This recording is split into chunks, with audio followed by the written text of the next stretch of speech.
안녕하세요. 삼성전자 네트워크 사업부 박종환입니다. 이 세션에서는 클라우드 네이티브 환경에서 이 BPF를 이용해 패킷 분석을 할 수 있는 파스를 만든 경험을 공유하려고 합니다. 진행하고 있는 다른 과제에서 이 BPF를 이용해 많은 네트워크 관련 성능 개선을 이루었고, 이를 계기로 팀원 모두 이 BPF에 관심을 많이 가지게 되었습니다. 우연히 이 BPF 그중 TC를 이용한 패킷 미러링을 소개한 페이지를 발견하게 되었고, 잘 이용하면 재미있는 제품을 만들어 볼 수 있겠다고 생각했습니다.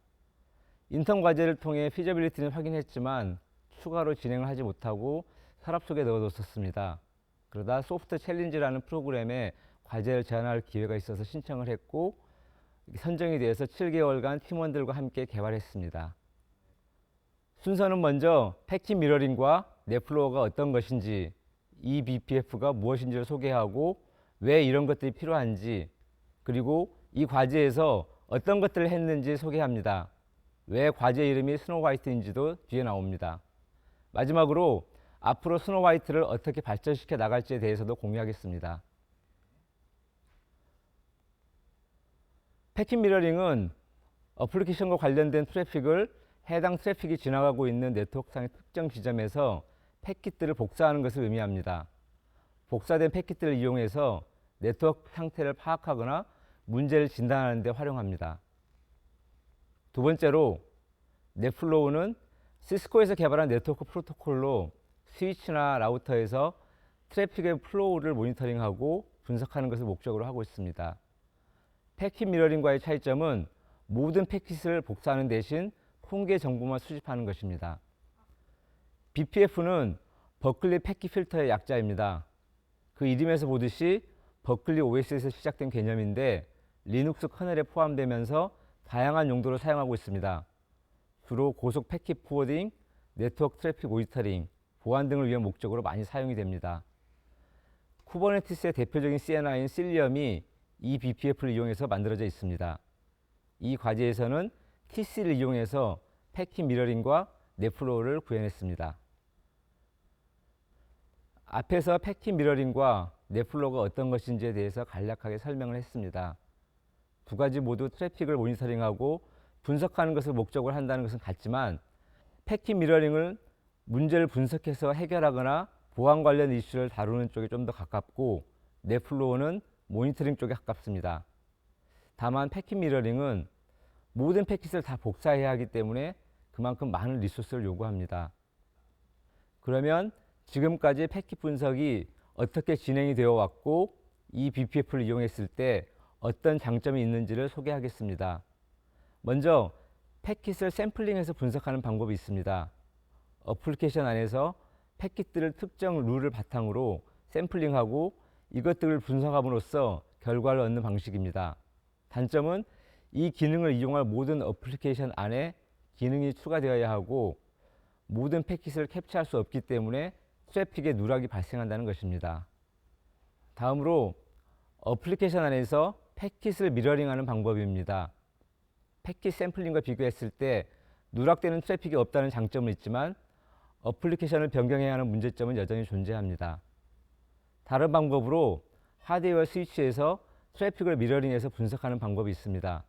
이 경우 어플리케이션을 변경할 필요도 없고 하드웨어로 동작하기 때문에 속도도 빠르다는 장점은 있지만 서버 내에서 발생하는 이스트 웨스트 트래픽에 대해서는 파악하기 어렵다는 문제점이 있습니다.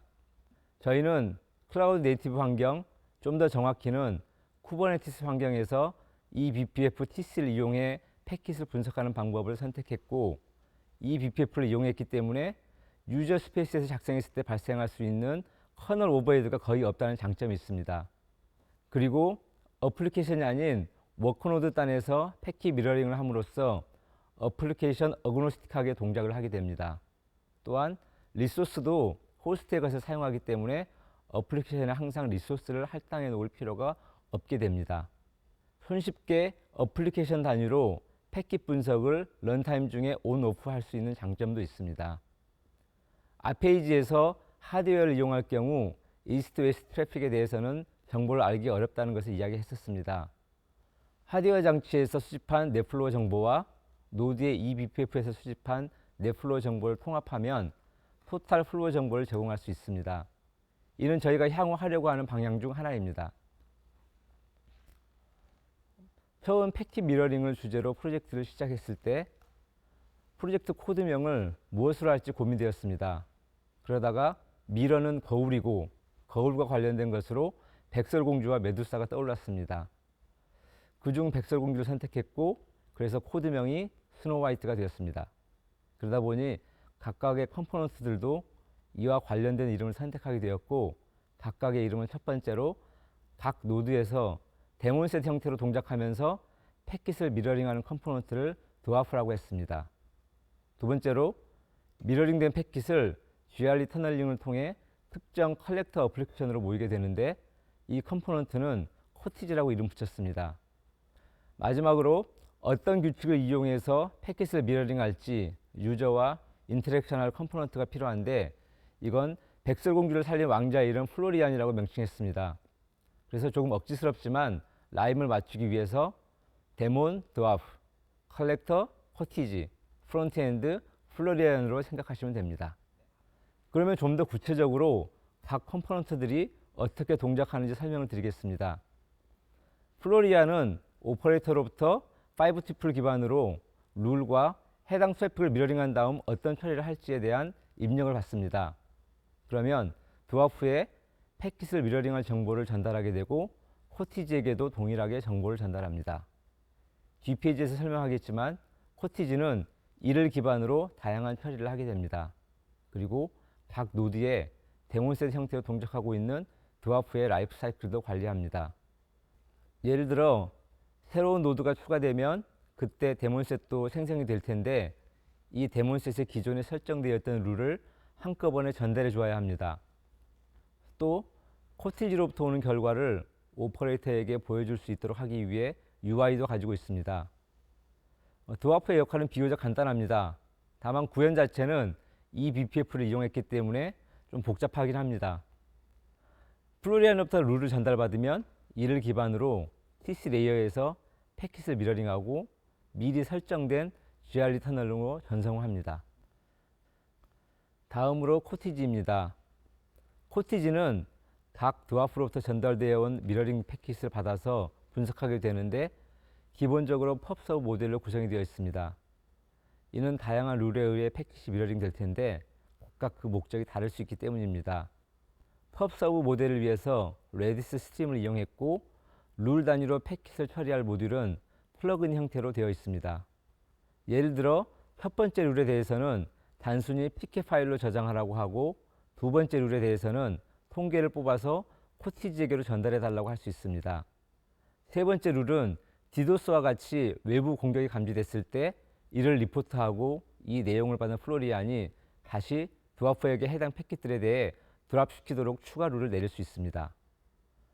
코티지는 플러그인 형태로 되어 있기 때문에 다양한 서드파티 플러그인을 붙일 수 있는 구조로 만들어져 있습니다. 이 플러그인들을 계속 추가해 나갈 예정에 있습니다. 처음 과제를 시작했을 때에는 패킷 미러링만 생각했었는데 이후 넷플로우도 드와프와 코티지에 쉽게 추가할 수 있는 구조라는 것을 해외 연구소에 있는 동료가 제안을 했고 POC를 통해 확인을 한 후 인티그레이션하는 과정을 거쳤습니다.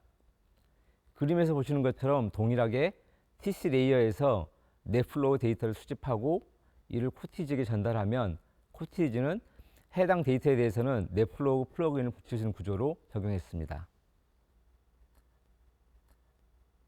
네, 이제 마지막 페이지입니다. 앞으로 저희가 스노우화이트를 확장시켜 나가고자 하는 몇 가지 시나리오를 나열해 봤습니다. 물론 여러 가지 서드파티 플러그인을 발굴하고 연동하면 더 많은 유스 케이스가 나올 것으로 생각됩니다. 첫 번째로 이 프로젝트의 가장 기본이며 핵심이 되는 패킷 미러링 서비스를 5G 어플리케이션에 적용하는 것입니다. 플랫폼의 파스 형태로 설치가 되면 모든 어플리케이션에 대해 필요한 패킷을 미러링할 수 있게 됩니다. 두 번째로 최근 5G 솔루션의 핵심으로 떠오르고 있는 SMO의 어플리케이션을 등록을 해서 SMO가 관리하는 여러 어플리케이션들의 네트워크 상태를 모니터링하고 트러블 슈팅을 지원하는 것입니다. 또한 새로 추가한 넷플로우 기능을 이용해 SDN 솔루션과 연동을 해서 엔드투엔드 패킷 분석을 제공하는 것입니다. 지금까지 이 BPF를 이용해 패킷의 흐름을 분석할 수 있는 방법을 소개해 드렸습니다. 세션 들어주셔서 감사합니다.